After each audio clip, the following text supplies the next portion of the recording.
వీక్షకులందరికీ నమస్కారం. అక్టోబర్ నెల 10వ తారీఖు లగాయతు ఫిబ్రవరి 4వ తారీఖు వరకు దాదాపుగా 117 రోజుల పాటు వృషభ రాశిలో సంచారం చేస్తూ ఉన్నటువంటి గురువు వక్రగతిని పొందబోతూ ఉన్నారు. ఈ గురుడు వక్రగతిని పొందుతున్నారు, ఏదో జరిగిపోతుంది. ఈ గురుడు వక్రగతిలో ఉన్నప్పుడు విపరీతమైనటువంటి ఫలితాలు వస్తాయి అని కొంతమంది కొంత దుష్ప్రచారాన్ని చేస్తున్నారు. ఇక్కడ ఒక విషయాన్ని గుర్తుపెట్టుకోవాలి. శనేశ్వరుడికి వక్రం కలిగింది. దాదాపుగా చాలా రోజులు, ఆయన కూడా 100 రోజుల పైనే వక్రగతిలో ఉన్నారు. నవంబర్ 15వ తారీఖుతోటి ఆ శనేశ్వరుడి యొక్క వక్రగతి పూర్తయిపోతుంది. ఇక్కడ ద్వాదశ రాశులకి ఫలితాలని మనం అధ్యయనం చేసేటప్పుడు కేవలం ఒక గ్రహాన్ని మాత్రమే దృష్టిలో పెట్టుకుని ఫలితాన్ని చెప్పకూడదు. మిగతా గ్రహాల తాలూకు ఫలితాలు కూడా ఉంటాయి కదా. ఉదాహరణకి ఏదైనా ఒక రాశి తీసుకుంటే ఆ రాశికి గురువు వక్రంలో ఉన్నారు, గురుడిచ్చే ఫలితాలు ఉంటాయి. కానీ మిగతా గ్రహం వల్ల వచ్చేటువంటి ఫలితాలు కూడా వస్తాయి కదా. ఇది కూడా అన్వయం అవుతుంది కదా. కేవలం ఒక గ్రహం ఫలితం మాత్రమే వస్తుంది అని అనుకోవడం మన మూర్ఖత్వమే అవుతుంది.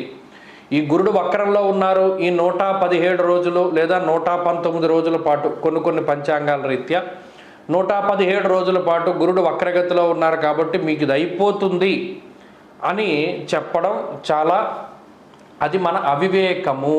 ఎందుకంటే గురుడి వల్ల ఇది జరుగుతుంది సరే. ఒకవేళ గురుడు పాపస్థానంలో ఉన్నారు, దానివల్ల ఇది కొంత ఇబ్బందికరమైన పరిస్థితులు ఉన్నాయి. మరి దీనివల్ల మిగతా గ్రహం ఇచ్చేటువంటి శుభ ఫలితాలు కూడా ఉంటాయి కదా.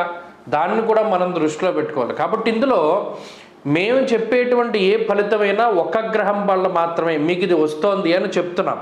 కానీ అట్ ద సేమ్ టైం ఇంకొక గ్రహం వల్ల ఏదైనా శుభ ఫలితం కనుక వస్తే ఈ చెడు అన్నది తగ్గుముఖం పడుతుంది. ఇది ప్రధానంగా గుర్తుపెట్టుకోవాలి.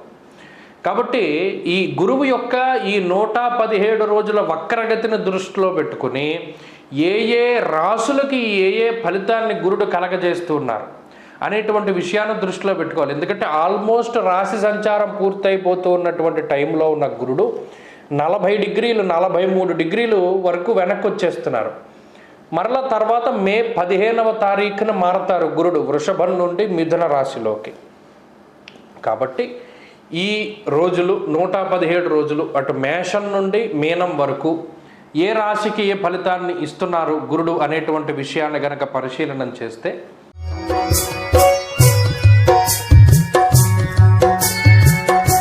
ఇక కర్కాటక రాశి వారికి గురుని యొక్క వక్రగతి మిశ్రమమైనటువంటి ఫలితాన్ని ఇస్తుంది. ప్రత్యేకించి ఈ గురుని యొక్క మార్పు ద్వారా అటు ఉద్యోగ వ్యాపార వ్యవహార వ్యవసాయాది రంగాల్లో కొన్ని క్రియాశీలకమైనటువంటి మార్పులు వస్తాయి. ఈ గురుడు వక్రగతిలో ఉన్నన్ని రోజులు కూడా ఎటువంటి ఉద్యోగ వ్యాపారాదుల్లో మార్పు చేర్పులు అనేటువంటివి పనికి రావు. ఒకవేళ చేయవలసి వస్తే మీ యొక్క జాతకానికి అనుగుణంగా ముందుకు వెళ్ళాలి తప్పితే ఎలా పడితే అలా మార్పులు చేయడం వల్ల అటు మీ మొదటికి మోసం రావడానికి అవకాశం ఉంటుంది. ప్రధానంగా వృత్తి ఉద్యోగాల్లో మార్పులు అనేటువంటివి చెయ్యకూడదు. ఇక రెండవది, అనవసరమైనటువంటి ఖర్చులు పెరిగేలా చేస్తాడు గురుడు. ధాన్యనాశో ధనచ్ఛేద అంటున్నారు. అంటే ఇప్పటివరకు మీరు సంపాదించుకున్నటువంటి డబ్బంతా కూడా అనవసరంగా వృధాగా ఖర్చు చేయడానికి కూడా గురుడు అవకాశాన్ని కల్పిస్తాడు. ఈ 2 విషయాలపైనే కర్కాటక రాశి వారికి గురు ప్రభావం ఉంటుంది.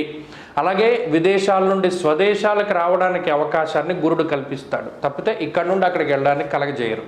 ఈ 3 విషయాలపై గురుడు యొక్క ప్రభావం కర్కాటక రాశి మీద ఉంటుంది.